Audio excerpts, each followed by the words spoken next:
Nabi ini sering dihibur sama Allah. Dihibur dengan cerita. Kita pun seperti itu.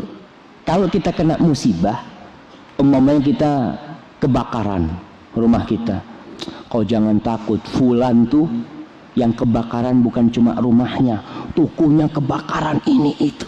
Akhirnya dia merasa, oh iya, bukan cuma ana yang kena musibah. Rasul sallallahu alaihi wasallam dihibur sama Allah dengan cerita umat-umat sebelumnya.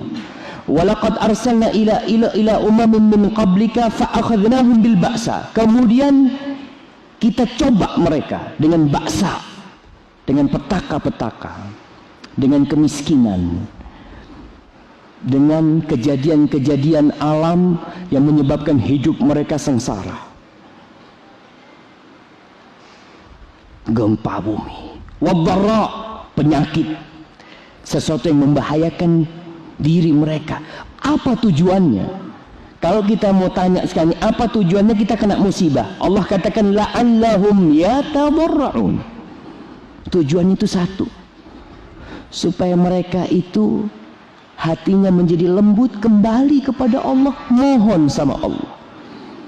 Jadi tujuan musibah menimpa seseorang agar dia ingat sama Allah. Orang kalau nggak pernah sakit, jamaah, itu biasanya lupa sama Allah. Dan antum lihat, di antara kita nih biasanya ketika usahanya lancar, kajian ke masjid jarang. Ketika bangkrut, antum ke masjid, masya Allah, ngapain di masjid antum? Kata dia, nggak pernah kelihatan ke masjid. Kok tahu-tahu ke masjid? Dan ini tujuannya musibah itu diturunkan, agar dia kembali kepada Allah Subhanahu wa ta'ala, ingat sama Allah apapun musibahnya.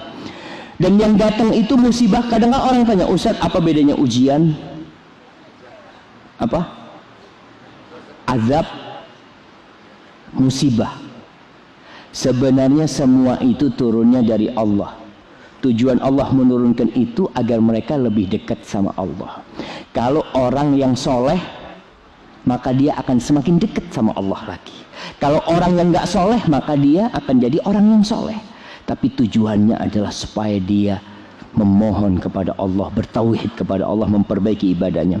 Allah katakan, falaula idja'ahum ba'suna tabarra'u. Andai kata ketika mereka dapat musibah, mereka itu kembali kepada Allah, mohon sama Allah, dekat sama Allah, ditinggalkan semua kesyirikan-kesyirikan mereka, tindakan-tindakan yang nggak benar, yang tidak pantas ditinggalkan. Itu harapannya. Para jamaah, Aceh berduka, gempa. Tahun ini gempa yang sekarang ini, masya Allah, itu dari teman-teman yang di Aceh ada 14 masjid yang rusak. 14 masjid, mungkin lebih, yang rusak. Saudara